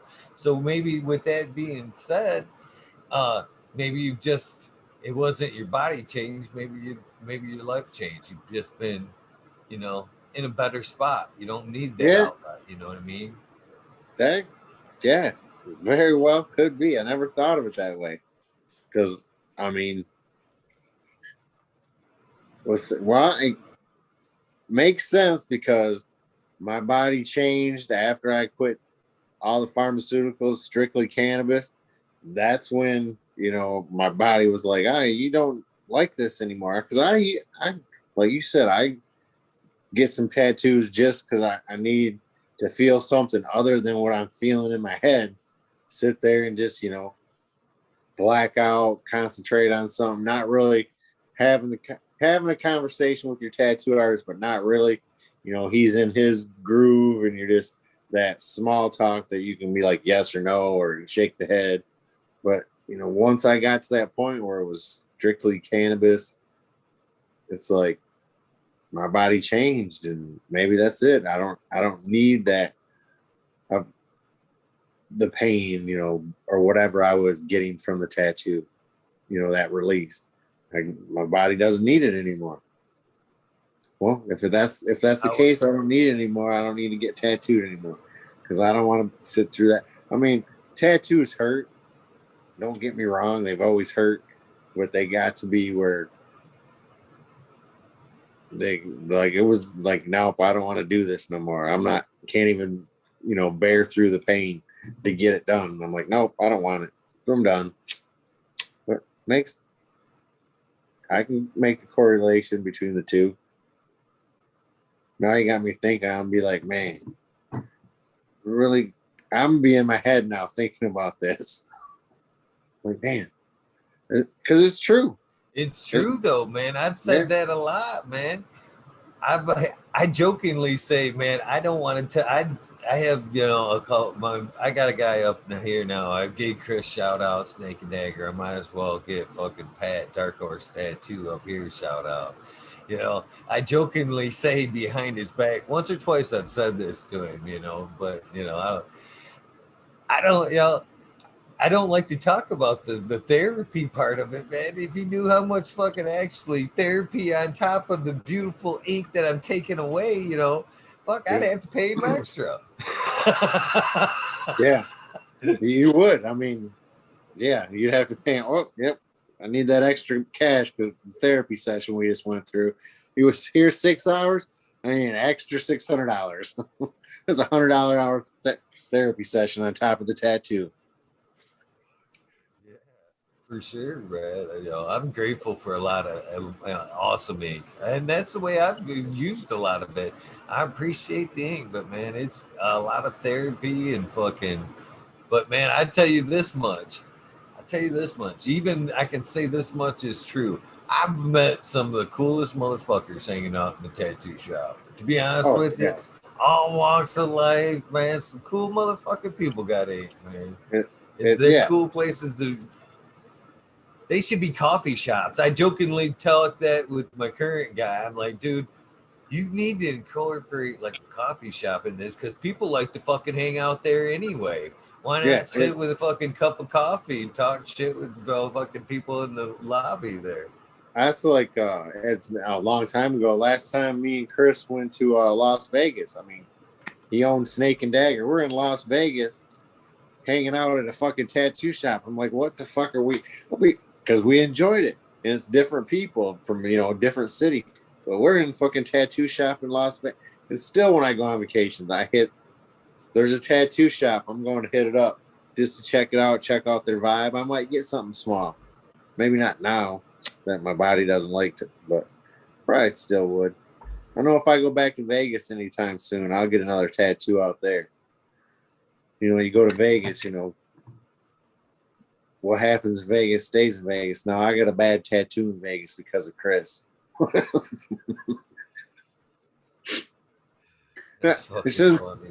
I shouldn't say it's a bad tattoo. That's when I still drank and was on all my medication, all stuff. So I shouldn't have been, I was too drunk to get a tattoo. I literally remember them starting the tattoo and finishing it. Well, that tattoo shop was open 24 hours. I got it at 6 o'clock in the morning. At 7 o'clock in the morning, was in the hotel pool, drinking, soaking this brand new tattoo that I just got an hour earlier. So the chlorine and all that water didn't help it much. Me and Chris got the same tattoos out there. Exact same tattoo. Oh, man. Never again. I actually find there's like two types of people that have tattoos, to be honest with you. There's the collector that gets one with their travels from place to place to kind of commemorate, their travels a little bit. And then there's the fucking people that ink up through the like therapy connection. I think them are the two good types of ink people right there. Yeah. Yeah. Then them collectors, they get every little beach town they go to or big city, they got to get that tattoo in there, which is cool. It tells their story. But then some of them people, I know a few people that get they just go and get tattoos and they're just like hodgepodge. And I'm like, man, what are you gonna do? Like, none of that shit goes together. It has no meaning.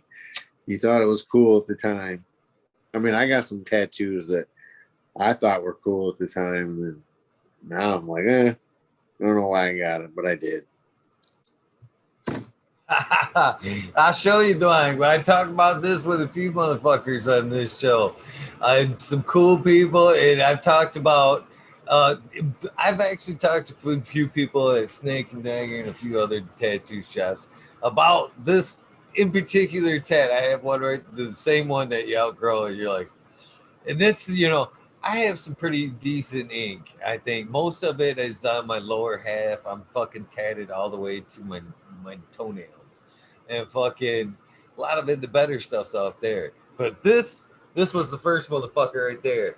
Oh, Buster Bunny. That fucker is time fucking stamped, you know what I mean? And that's the one when I'm like walking through a crowd, and I always get that one guy. I like all of them. You talk about the hodgepodge. This one was cool, fucking whatever. That's the one out of like fucking a crowd and shit. Everybody's like, hey, nice Buster Bunny, man. It's like, oh man, come on, man. Everything, Everything. I I have one tattoo, and it's a good tattoo. It's not. It's just I don't know why.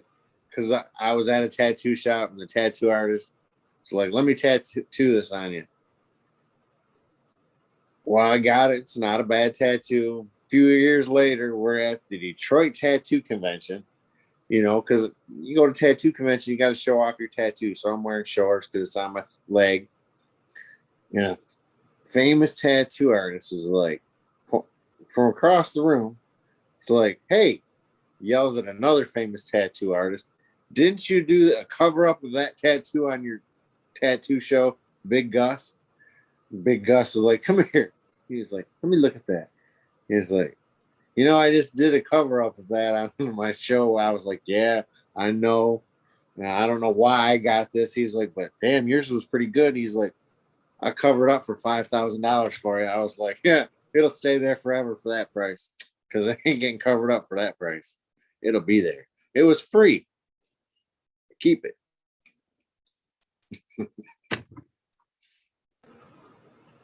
Some of them fuckers keep you right, though. You look at them and go, yeah, that's a lesson. That was a lesson.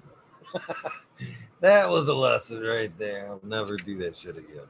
Yeah. But, I mean, at the time, they had meaning at the time. You might, you know, I only have, I mean, I have a lot of tattoos. I have one, shouldn't say one cover. I have a tattoo that I got, my very first tattoo that I ever got, a woman's name, my first wife's name. I got that, and then I got it covered up with the Tasmanian devil. And I was like, I don't like that either. And then I got it covered up with a nautical star, another tattoo that, like, why did I get it covered with a nautical star? I don't know. But yeah, that's another. Everybody's got their not true star. As far as tattoo goes with the names. And again, I'm not a tattoo artist on this. This is just an observation from somebody that, again, hangs out in a lot of tattoo shops and knows fucking a lot of tattoo people. Is not the name. Shouldn't, when you get a name of like a lover, you know what I mean? Wife at the time. From what I've seen of them tattoos, you might as well give them folks a fucking hourglass with it, with taping that motherfucker. You're like, all right, you're gonna have that forever, and your relationship's gonna last that long. Enjoy, have a good day. You wash that and fucking put some cream on that shit because it's gonna be there forever. Unlike that relationship. Yeah, I tell people, don't get nobody, man or woman's name tattooed on you. It's a curse. It's a curse. It's a curse. Only memorable. A memorable tattoo. I like a loved one or someone that's passed. Yeah. Like I have my kids' names tattooed on me. My grandmother's initials, you know, stuff like that. I mean, But yeah, not just I don't know anybody that's got their significant other tattooed on them that has stayed together. It's a bad omen, I feel. Well, I feel it's a bad omen. I shouldn't say, I mean, if your significant other has a nickname, getting the nickname isn't bad because it's not the real name. But I don't feel that's a curse. But the real name, that's a curse. Yeah. As soon as you do that, bang. So my first wife, she was like, go get that covered up. I'm like, okay. That should have told me right then. Well, she wants me to get covered up. So let me ask you this. If there was somebody out there right now,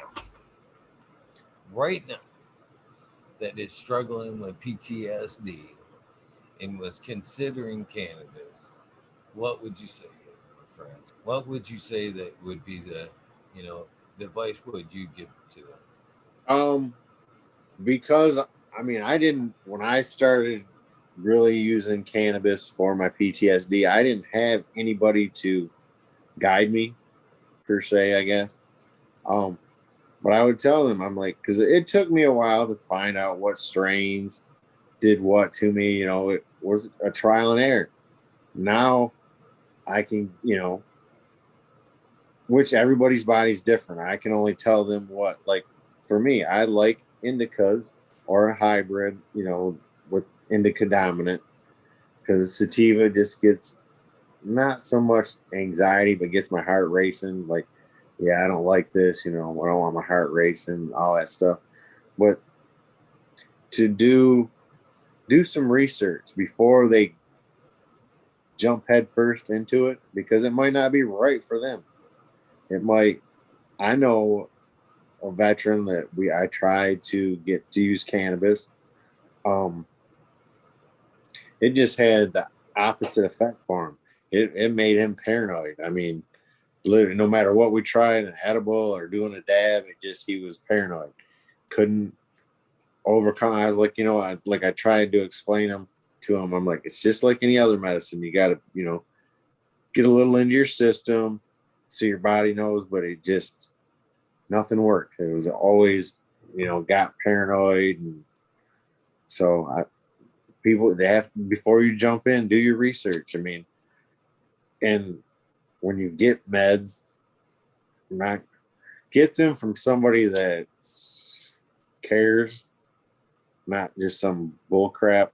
I'm not knocking dispensaries at all, but you can't go in, and I've done this just to prove the point. You can't go into a dispensary and expect a bud tender in there to be able to help you if they don't know what strains do what themselves. They can't help you. You got to find somebody that's knowledgeable or has some knowledge of cannabis to help you. And like I said, it's not knocking dispensaries, but some of the bud tenders aren't the brightest. You ask them, look, Leaf League, all in places will give these bud tenders. If you got a strain, Google it, read what it does, what it helps with. I mean, Leaf League, all of them tell you this is what the strain's good for, pain or anxiety. It's just research, education. That's the best thing I could tell them. I can guide them, but they have to get educated and figure out what's going to work for them. And this for PTSD, and I mean, cannabis is my go-to thing, but I also do therapy. In therapy, whether people like it or not, you do need some type of therapy to get that helps the cannabis. Cannabis only works so much. You got to be able to talk and express what's going on in your head to get that out there so it's not stuck in your head any longer. I agree. That's a lot of things too that people do get twisted. That's one of the worst thing about the PTSD is fucking getting twisted up. Oh, You know, I kind of stopped at, my daughter's story there, but I didn't, fast forward to me, after she had it, I had a fucking bout with it in about a year and a half later, man, for energy drinks. I never realized the connection until I was doing, again, the MBS show there, and I was talking with Red Sutter Farms one night after the show. And he actually deals with a lot of anxiety and shit. And he told me he was drinking tons of fucking, what led up to his was energy drinks. He was yeah. abusing energy drinks, and he said, "Man, that shit, fucked me up. I still got an anxiety." And at that point, I was on that road. I was fucking on that road. It was like, again, I said this night the other day, man, fate. And everybody kind of laughed. You know what I mean? Ain't no fucking thing is fate. But it was, I think it was a little bit of fate there, man, that he had gone through that shit. I was going through it, and I was fucking peaking with anxiety when I heard that shit, man. You know what I mean? And hearing his story, man, I fucking X'd that energy drink shit out, and it helped me fucking, maintain. But man, I sure fuck got a good taste of some anxiety, a taste of that shit. And that was, watch my daughter going through it. But when I started getting twisted up with that shit, man, I realized how bad it could fucking be. And that's a tough place.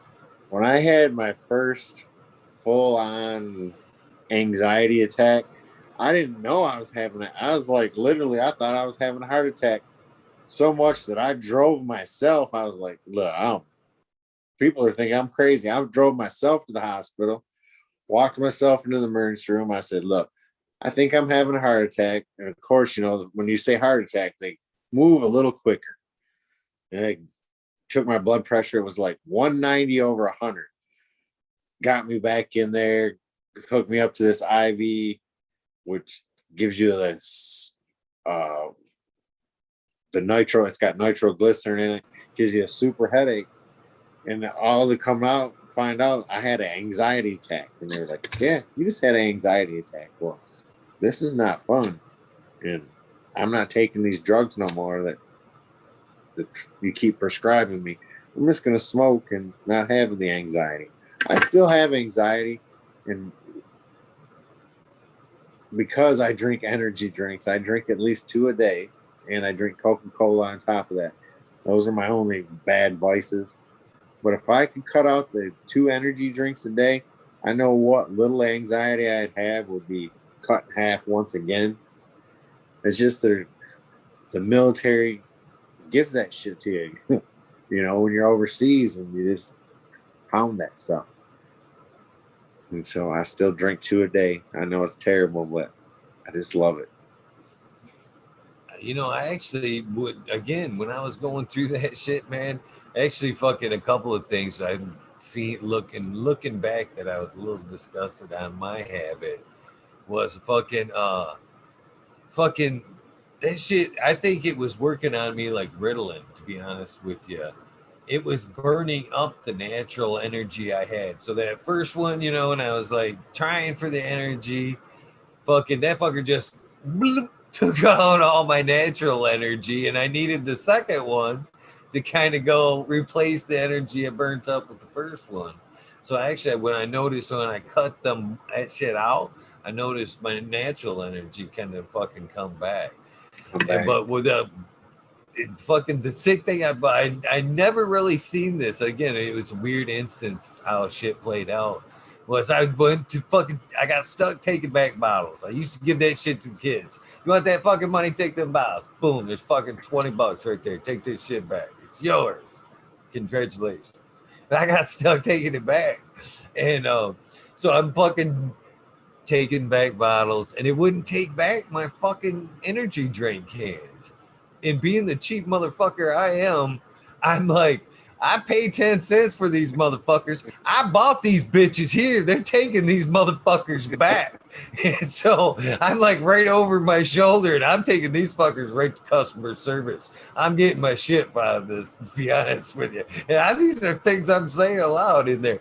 So, I'm throwing them over my shoulder and I'm like, fuck this. I'm going up there. And as I turn around, I'm, cashed in a couple bags of bottles.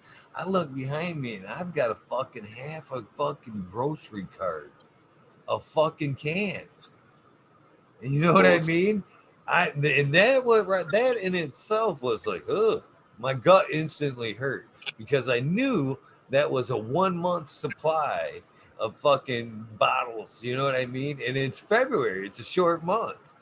And so I'm like, ugh, my stomach is already churning. And I fucking take the bottles up there and I'm like, yeah, you damn machine won't take these. Same spiel. You're by law fucking, supposed to take these bitches back because I know that shit.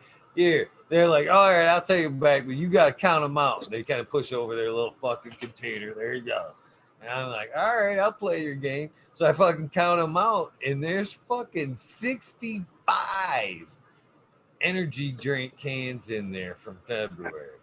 And I'm like, oh my God, that's a sickening number for 28 days. You know what I'm saying? Right. I knew by that, I was like, at that point, I'm like, this can't be good for me. And that was right around the time I got to talk to Red about the correlation with the anxiety. And, I had to talk with that cat about that shit. I've never had one since that revelation. And I swear to you, my energy level went back up and my anxiety, I ain't going to say is down. I don't think that's a bugaboo that fucking will ever be undone from the damage from the energy drinks. But fucking, it's definitely far and few in between. And, about the heart attack thing, don't feel bad, buddy, because I don't check out too many times on this show. But, man, this last week, I fucking did the same thing, man. Fucking just turned 49 in February. The last thing you want to think about is fucking heart attack and shit. And fucking, man, I was so fucking just crazy life, man. Life can fucking, you never know. This is what I learned about that since then, because I was fucking working, doing the show. I was fucking just burning the candle at both ends. Short myself on fucking food, fucking everything, bare minimum, just fucking blind fucking fury. And then fucking life happened. Life fucking happened. And I fucking wasn't in the physical shape because fucking I ain't had the fucking proper sleep. Wasn't in the mental fucking place because I wasn't eating fucking right. And fucking life fucking just grabbed me and fucking sucker punched me, man. To be honest with you, it was a 1, 2, 3 perfect storm of fucking just bullshit. And that anxiety had me fucked up, man. For like 3-4 days, I went through a fucking just mental fucking just craziness. And man, that anxiety had me fucking so twisted. I thought I was having a fucking heart attack. And my daughter ended up fucking talking me into fucking, you need to go, man. We're worried about you, man. I went in, same shit, man. I thought I was having a heart attack. They hooked me up to that machine. Crazy numbers. Nah, dude, you need to fucking stop and stress the fuck out, man. Yeah. And, at that point when you're fucking at that wired up and you fucking, that's a revelation, man. And when I fucking drove home that fucking night that day, man, I fucking considered everything. I laid things out and I'm like, these are the projects I'm working. This, you know what I mean? This and this. These are fucking, the rest of this bullshit. Fuck this shit. You know what I mean? XXX, fuck that shit. This is, that's unneeded stress. This brings me happy. I'm all in on these fucking things. You know what I mean? And it took that moment, but fucking, I've been there, man. That's a crazy moment in life, man. We're both young for that shit. You know what I mean? We're both too young to be thinking fucking that kind of way. But it was good to hear, though. They were like, man, basically you're low risk. You're just stressed the fuck out, man. Go Yeah. home, get some rest, get some fucking eat, stop thinking about shit. You know what I mean? But that was a relief, but it's scary nonetheless, man. So yeah, that shit, anxiety, PTSD, that shit's no fucking joke, man. And it's good to Not at know that all. there's people like yourself that, help. They, tell people there's other ways to deal with shit. Fucking, I end every show with fucking brand, do something nice for somebody. A lot of, positive shit that I hear yourself and others treat. Random acts of kindness do save lives, man. And it does, man. It's little things on top of cannabis, man. Hey, brother, you okay? You want to fucking smoke? You know what I mean? It's a little things that would go so far, man. So far in this fucking fucked up Yes, world. it does. Well, hey, I got my other phone is going off. Somebody needs me to pick them up at 5 o'clock in the morning, so I'm gonna have to get off here. Hey, man. No, I understand. And thank you, man. I have tried, like I said, off camera. I've been trying to get you on, and it's just because I We'll got a lot of respect for what you we'll do, definitely brother. have to do it again. This is actually a veteran that we got him staying in a hotel right now, and he just needs a ride to start his new job. So I'm gonna get him the first day to his new job, and hopefully we can. Well, he will get himself out of the hotel here shortly.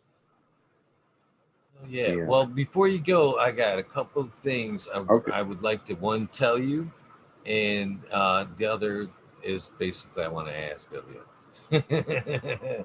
So first things first, I want to tell you how things work around here.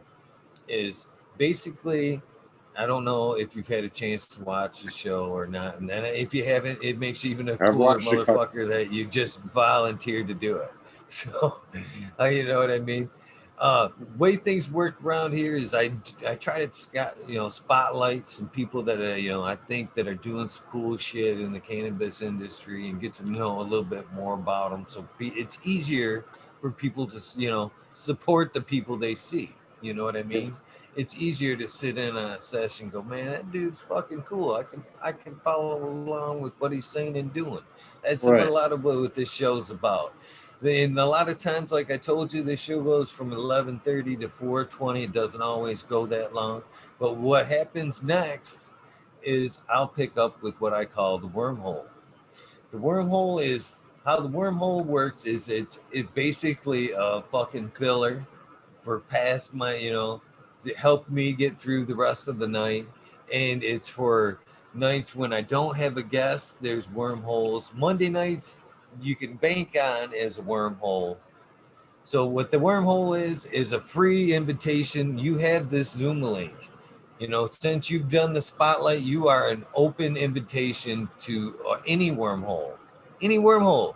You fucking want to you're up in the middle of the night, you can't fucking sleep, you want to fucking hang out, talk cannabis with who is ever on, or you just want to pop on and fucking just smoke. You know what I mean? You fucking hang out, can't sleep, whatever. That's what this fucking community's for. Oh yeah, So keep that fucking Zoom number. It's I always will. an open door. You don't need no invitation. You just want to fucking hang out. It's an always, everybody's, I've never turned anybody away. It's an open door, and that's what makes this community really cool. So please, any wormhole that you see, if you look back at the episodes and see the multi-panels, it's all past guests. You Yeah. had to do this to get to there. So you have an open invitation. Please take me up on that shit, I man. It's I always will cool definitely. and to get to know people like you and hang out. So the other thing I'd like to get from you, and this is the get from you type thing, is man, I'm looking for this is the only part of the show that it's all recorded and it stays on YouTube and it goes out on podcast form too. This will be out on Spotify, iTunes, all that good shit, tomorrow. So basically what I'm looking to, this is the only part that I record as like a commercial, and that's what I'm kind of looking for is like you kind of a commercial soundbite for your episode basically, if you fucking listen to rock and roll, you would kind of know it as like the old school radio. Hey, this is Pantera and I'm on fucking G-Rock or, whatever. But this is what I'm looking for you. Hey, this is, THC4PTSD and I'm on fucking Talking Shit with Eagle, episode 355. You can put, check me out wherever, support this, whatever, but basically this is your soundbite, your commercial for your episode that people can follow it. Anytime you're ready, I'm recording. I would greatly appreciate it. This is THC for PTSD. I'm here with Talking Shit with the Eagle. What episode did you just say? I forgot. 355. 355. Guys, better watch this episode. It's a good one. It was a good one, man. Thank you so much. One last time before you go, anybody you want to shout out, please put your Instagram on that. And thank you again, my friend. Thank you very much for having me. Thank you. And hopefully we will see more of you very soon on, in one of the wormholes. Hopefully it sounds like I'm going to see you at some of these events very soon, which I think's fucking awesome. And Other than that, man, thank you. Go fucking get some rest to help out one of them vets. And thank you, man. I'm going to go ahead and close this out and have a great night, man. You too. You have a great night too. And thank you once again. Have a good one, man. You too. You guys that are watching, all 80 of you currently watching, thank you for watching this and following along tonight. It's been a lot of fun getting to know Todd, THC4PTSD, a cool gentleman. Hopefully you give him a follow on Instagram and check him out at one of these events. Very cool gentleman. Shake his hand. Awesome. So you guys basically know the rules. It's 1:34 now. Just give me a few minutes to, stretch out, get a drink, all that good stuff. Get ready for the wormhole. Again, thank you very much for hanging out. THC4PTSD for kicking off tonight and having a great conversation. Always proud of the people here in Michigan that do what they do. So with that being said, thank you guys. You know the deal. Please do something nice for somebody. Random acts of kindness do save lives. Man, they come in such weird ways. Hello, how you doing? You ready for the smoke? Can I get that door? Are you okay? We all need a fucking hand at some point. You'd be fucking a liar if you didn't say so. So don't be scared. Be free with that love, that fucking helping hand. And I will see you guys in a minute in the wormhole. Thank you guys very much.